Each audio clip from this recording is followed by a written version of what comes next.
xirfadlayaasha Soomaalida ee shaqooyinka ka raadinaya howlgalka midowga Afrika ee Soomaaliya ayaa ka cabanaya in lagu sameeyo faquuq marka ay noqoto shaqo qorista jagooyinka xirfadda u baahan ama leh door hogaamineed. Amisom waxay beeninaysaa arrintaasi waxayna ku doodaysaa inuu dheer yahay un waqtiga xafiiska shaqo qorista uu ku meel marinayo dadka cusub ee la qaadanayo. xeeldheerayaashuse waxay leeyihiin dowladda Soomaaliya ayaa gabtay inay la xisaabtanto hay-adaha iyo ururada ajnabiga ee waddanka ka shaqeeya. bishii Maarso ee sanadkii aynu soo dhaafnay ayaa 10 xirfadlayaal Soomaali ah waxay u fadhiisteen imtixaan ay ku hanweynaayeen inay ku helayaan shaqooyinka xirfadooda u qalma. shaqooyinkaasi waxaa xayeysiiyey ururka midowga Afrika. goobta imtixaanka lagu qaaday waxay ahayd Muqdisho waxaana fadhiyey saraakiil ka socotay midowga Afrika ee Addis Ababa iyo saraakiisha Amisom. haddii ay shaqada ku guulaystaan waxay rajaynayeen inay la shaqayn doonaan howlgalka nabad ilaalinta midowga Afrika ee Amisom. 13 bilood kadib 10kaasi qof weli Amisom iyo midowga Afrika shaqo kama aysan helin.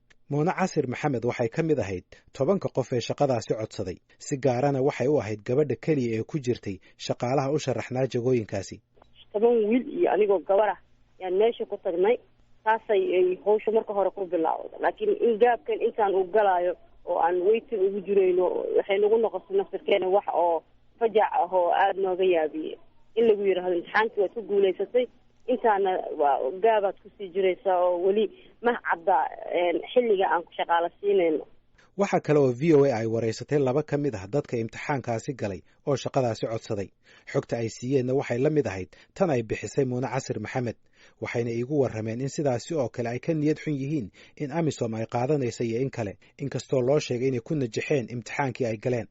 dhowr toddobaad kadib imtixaanka ay galeen ayaa qaar ka mida waxay xiriir la sameeyeen Amisom ay kaga codsanayaan in lala socodsiiyo halka ay marayaan araajidoodu. waxaana loo sheegay in mustaqbalka dhow lala soo xiriiri doono sida ku cad qoraalada ay isweydaarsadeen oo ay hesho VOA. mid ka mida waxa uu ii sheegay in midowga Afrika aanu siinayn wax mudnaan ah inay shaqaalaystaan Soomaalida ama aysan ku baraarugsanayn in Soomaalidu door weyn ka ciyaari karto inuu guulaysto howlgalka Amisom maadaama ay yihiin dadkii waddanka yaqaanay. mid kale waxa uu ii sheegay inay jiraan xaalado kale oo ay ka mid yihiin kalsooni darro lagu qabo Soomaalida iyo inay cabsi ka qabaan in Soomaalidu kula tartanto jagooyinka soo baxaya, sidaasi darteedna qori la iskaga hayo.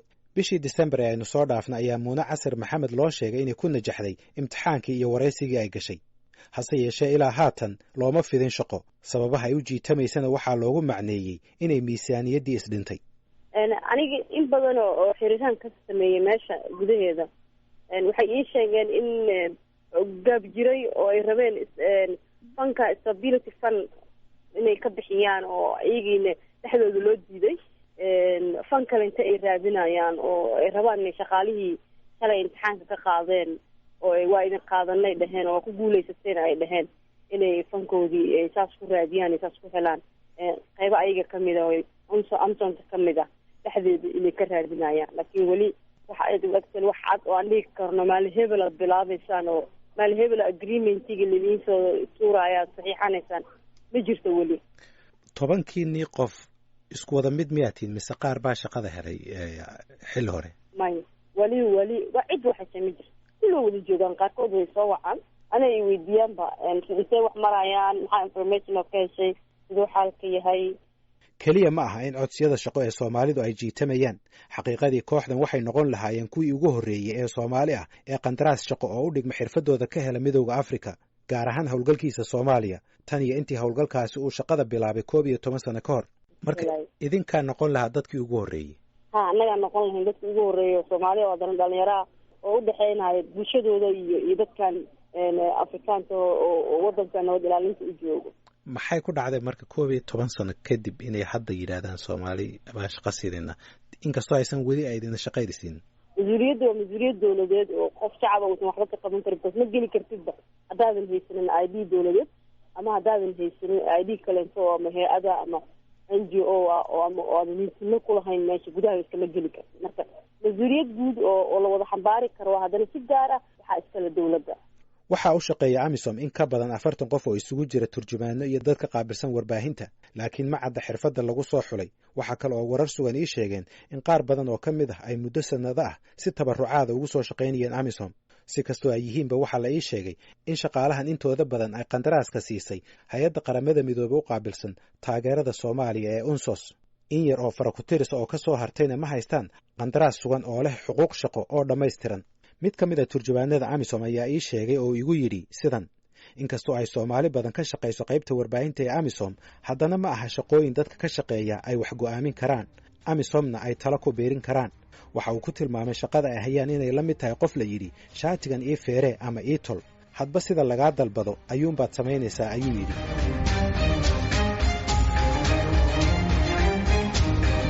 dhinaca kale waxaa warqad qoray xafiiska ra'iisul wasaaraha dhallinyaro xirfadlayaal ah oo ku cabanaya inaysan suurtagal ahayn inay shaqo ka helaan amisom, waxayna ka codsanayeen dowladda in lasoo farageliyo. waxay v o a heshay warqadda ay xirfadlayaashaasi soomaalida qoreen. dadka ay u direenna waxaa ka mid ah ra'iisul wasaare xasan cali khayre, waxayna ka codsanayeen in wax laga qabto shaqola'aanta dhallinyarada, gaar ahaan fursad la'aanta ka jirta howlgalka midowda afrika ee amisom. waxay qoraalkooda ku sheegeen dhallinyaradaasi in muddo 3 sano ahba ay midowda afrika xayeysiinayeen shaqooyin soomaaliya ka soo baxay, balse saraakiisha ka tirsan midowda afrika ee soomaaliya ay ka hor yimaadeen qorshaha shaqaalaynta soomaalida, iyaga oo soo xiganaya arrimo la xidhiira dhinaca kalsoonida. sida ay ku sheegeen qoraalkooda, ereyga kalsooni darrada ee la sheegay inay qabaan qaar ka mid a shaqaalaha ajaanibta ee u shaqeeya amisom waxaa ii sheegay oo aan afkooda ka maqlay 4 qof oo isugu jira soomaali iyo ajaanib. waxaan haddaba xogta aan ku ogaaday baaritaankan aan hordhigay mas-uuliyiinta midowda afrika ee soomaaliya. waxaan ka waraystay arrintan ku-xigeenka ergeyga midowda afrika u qaabilsan soomaaliya, Simon Malongo.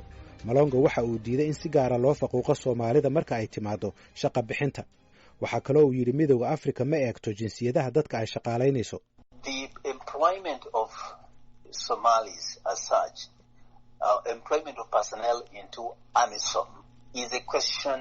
of the African Union Commission Human Resources Department. They're the ones who advertise, they're the ones who recruit, they're the ones who post staff into AMISOM. shaqaalaysiinta soomaalida sideedaba iyo qorista shaqaalaha loo qoro amisom waa su'aal u taalla waaxda shaqo qorista ee midowda afrika. iyaga ayaa shaqooyinkaasi xayeysiiya, iyaga ayaa soo xula dadka la qaadanayo, iyaga ayaa u soo dira amisom. siyaasadda guddida midowda afrika uga taalaana ma aha in ay muwaadiniin khaasa qaataan, ee waa inay eegaan xirfadda iyo khibradda iyo wixii la mida. waxay kale ka warqabaan in ay isku dheelitir sameeyaan. haddii aad eegtid xarunta amisom, waxaa ka shaqeeya dad waddamo kala duwan ka soo jeeda oo qaaradda oo dhan ah, soomaaliyana ay ku jirto. Malongo waa sarkaal ku cusub shaqada, waxaana uu howlgalkiisa bilaabay sanadkii hore. waxa uu iga warramay tirada shaqooyinka ka bannaanaa amisom tan iyo intii uu ku soo biiray. First of all, since I joined the organization about late August, early September last year, there are 27 positions, some of which had interviews conducted. tan iyo intii aan ku soo biiray dabayaaqadii August, horaantii September waxaa soo baxday 27 boos oo qaarkood dadkii codsaday la wareystay, qaar kalena lagu tala jiray in la wareystay, laakiin ilaa February sanadkan 4 boos ayuunbaa loo fidiyey shaqo.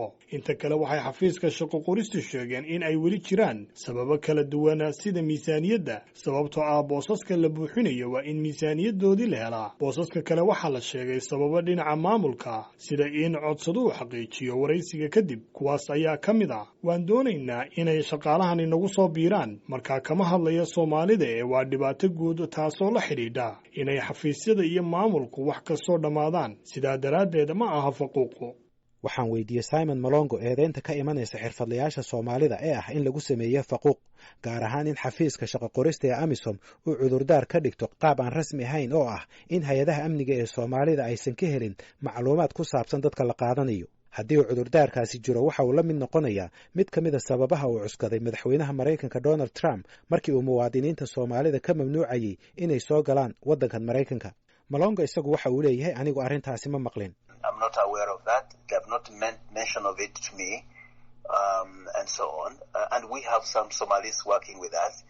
And since there are Somalis working with us, including our casual workers. taasi kama warqabo, ima aanay sheegin taas. waxaana hadda jira Soomaali nala shaqaysa oo ka mid ah shaqaalaha caadiga. maxay kuwaasi taariikhdooda dambe u soo baari waayeen? ku-xigeenka madaxa amisom waxa uu ii sheegay in haatan howlgalka amisom ay u shaqeeyaan 4 qof oo Soomaali ah oo ka tirsan shaqaalaha xirfadda sare leh, waxaana uu ka magacaabay mid keliya. markii aan weydiiyey inuu magacaabo kuwa kale waxa uu ii sheegay inaan loo ogolayn, laakiin wararka aan helay waxay sheegayaan inaysan jirin 3 muwaadiniin Soomaali ah oo kale oo jagooyin hogaamineed, maamul, tasiilaad ama xirfad kaleba ka haya AMISOM, qandaraasna ka haysta Midowga Afrika. qofka kaliya ee uu xusay Simon Malongo ee haatan la shaqeeya AMISOM kama haysto qandaraas Midowga Afrika, balse waxaa shaqaalaysiisay qaramada midoobay si ay ugu gargaarto AMISOM. waxa uu intaas ku daray Simon Malongo oo uu yidhi 10 jago ee ay Soomaalidu codsatay waxay noogu jiraan kuwa mudnaanta leh. haddaba su-aashu waxay tahay haddii ay shaqaaluhu yihiin kuwa si aada loogu baahan yahay, maxay u qaadatay 13 bilood inaan xataa shaqo loo fidin dadkii Soomaalida ahaa ee loo sheegay inay ku baaseen imtixaankii ay galeen? waxaa muhiima in la xuso in howlgalka AMISOM uusan ahayn howlgal rayid ah, balse uu yahay howlgal military. AMISOM waxaa dalka ka jooga in ka badan 20,000 oo askari. shaqaalaha rayidka ee u shaqeeyana waxay dhan yihiin ilaa 70. waxaa intaasi dheeraad ku ah ilaa 45 ka shaqeeya dhinaca turjubaanka iyo warbaahinta. sidaasi oo ay tahay waxaa dadka fursadaha ka doonaya AMISOM ku adkaatay sida ay ku dhacday in Midowga Afrika uusan shaqo toosa siinin qof Soomaali ah muddo 12 sano ah. Malonga waxa uu leeyahay cid kasta ha bixiso mushaharka qofka Soomaaliga ah waa shaqo ay AMISOM u baahan tahay iyaduna ay codsatay.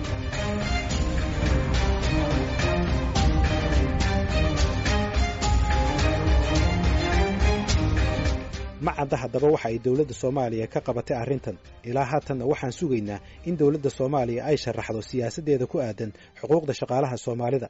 waxaanse la hadlay guddiga baarlamaanka u qaabilsan shaqada iyo arrimaha bulshada. guddoomiyaha guddigaas xildhibaan Cali Sheekh Cusmaan Cali Jawhar waxa uu ii sheegay in sharci qaabilsan shaqada ay ka shaqaynayso dowladda Soomaaliya, hase yeeshee ay ahayd inay dowladdu ogaato xaaladdan dadka shaqooyinka ka codsanaya AMISOM iyo xarumaha ay ka shaqeeyaan ururadani. waxaan dareemayaa runtii markii laga hadlo AMISOMtaas iyo dowladda Soomaaliya inaysan xiriir wanaagsan lahayn, bal waxaan filayaa xataa shaqaalaha ka shaqeeya AMISOMta halkaa inaan canshuur laga qaadin baan filayaa, oo ayagu iska shaqeeyaan iskoodna isaga baxan. marka wax control weyn ilaa hadda looma hayo iyo wax la xisaabtantoona. waa gartay laakiin AMISOM laftigeeda ayay wax u dhimaysaa Soomaa. hadda waxaa tiri way naga yara go-an yihiin oo garoonka ku jiraan, dowladdiina dibadda ay joogtaa.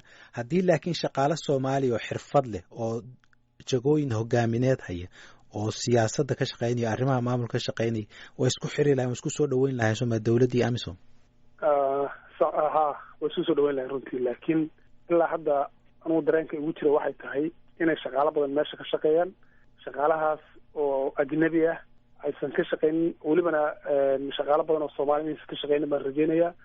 xirfadaha ay ka shaqeeyaanna waa xataa wax fara badan oo qaban karaan shaqaalaha Soomaalidu ay qaban karaan. waxaa kamid a dhismayow baa kamid a aada u tiro badan oo gudaha laga wado airboortka iyo meelahaas Soomaaliduna way qaban kartaa. marka waxaan filayaa inaan connect inaanan lahayn baan umay badan. Cabdi Daahir Diiriye isagu waxa uu horey macallin uga soo ahaan jiray jaamacaddii Soomaaliya, waxaana uu ka soo shaqeeyey wasaaraddii arrimaha gudaha Soomaaliya. sanadihii ugu dambeeyeyna waxa uu la shaqaynayey hay-adaha caalamka oo ay ku jirto tan bankiga adduunka. waxa uu leeyahay shuruucdii shaqada Soomaalida ee hore u jiray haatan ma shaqeeyaan. Cabdi Daahir Diiriye waxa uu intaasi ku daray oo yidhi ma jirto cid ku baraarugsan hay-adaha ajaanibta iyo waxa ay ka qabanayaan waddanka. horta waxaaba meesha ka maqan Haaruunow, ciddee ku ilaalinaysa ama ku xisaabinaysa ma jirto. waxa ugu dhowaan lahaa commissionkuna isagu taas tiisaaba haysataa. union ama ururo shaqaale oo xoogan oo xuquuq u dagaalamana ma jiraanin. hataa civil society strong ah oo vibrant ah isagoo qudiisa xuquuqdaas u sheegahina ma jiro. marka sharcigii wuxuuba uusan dee qofka xuquuqdiisa ina ku xasilaynin. sharciga waa la qori karaa oo waxba waraaqa ku qoran waaye. marka waxa wax xoog ku meel mariya haddii la waayo ma soconayo. dee cid u dacwoonayo usoo qabanayso ama dawladda ciidamadeeda ahaydna ma jirto.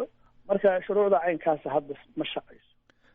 waa gar fursadaha soo baxa muwaadiniinta waddanka loogu yimaado ma mudnaanta koowaad bay leeyihiin, ma talabaad bay leeyihiin, mise ururkaas ama hay-addaas unbay ku xiran tahay siday u maamusho? waxa ugu dhow waxa weeye oon mar xusuusnahay wasaaradda maaliyadda ayaa waxay loo sameynayey maaragtay public finance management assessment ama need assessment baahideeda xaggaas financiga. aniga waa layla soo xiriiray, hay-ad baa ila soo xiriirtay. hay-adda markay ila soo xiriirtay ayay wasaaradda maaliyaddu ay recommendation bixisa. markaa intaas ayaan isleeyahay wax dawladda xaggeeda ka soo gala halkaas bay ahayd. marka waxaad moodaa inta badan inaanan xoogba loo helin ba arrinkaa isaga ah. Qofkii shaksiga ahayo xaqa waayeyna wuxuu isleeyahay dee cidiba kuu qaban mayso. Kii la rabay inuu isagu ilaaliyo kor joogana maba isna ma kor joogi karo. Xerada ay ugu tegi kareenba nimankii ajaanibta ay waxay galeen halkaas afisyooni degan yihiin, wax ugu tegi karaba ma jira. haddii ay dowladda xilligan jirta iyo kuwii ka horreeyeyba ay wax ka qaban lahaayeen arrintan, waxaa meesha ku jirta inaanay jirin shuruuc iyo qawaaniin adag oo degsan oo loo maro AMISOM si ay shaqooyinkan u siiso xirfadlayaasha Soomaalida. waxaana isweydiin mudan sababta ay baarlamaanka Soomaaliya iyo dowladduba u hirgelin waayeen shuruucdan. mid ka mid a heshiisyada lala gala AMISOM waxaa la saxeexay 6 bishii Maarso ee 2007 maalin ka hor markii askarigii ugu horreeyay AMISOM uu soo galay waddanka. heshiiskan oo ay wada galeen Midowga Afrika iyo Soomaaliya waxaa lagu saxeexay magaalada Addis Ababa, waxaana qodobkiisa 13 ku qoran sidan: AMISOM waxay shaqaale ka qoran kartaa gudaha waddanka hadba sida ay ugu baahato fulinta hawsheeda. markii ay AMISOM codsato waxaa laga doonayaa dowladda Soomaaliya oo adeegsanaysa shuruucda ku habboon inay u fududayso AMISOM sidii ay shaqaale gudaha uga qoran lahayd iyo in la dedejiyo habka shaqaalaynta dadka Soomaalida. heshiiskaasi waxaa Soomaaliya u saxeexay safiirkii hore ee Soomaaliya u joogay Midowga Afrika Cabdikariim Faarax Laqanyo oo ku dhintay qarax bishii Juun 2009 ka dhacay magaalada Beledweyne. heshiiskaasi kuma qorna luqad ku waajibinaysa AMISOM inay mudnaan siiso Soomaalida xirfadda leh, waxaana muuqata in lagu qoray degdeg.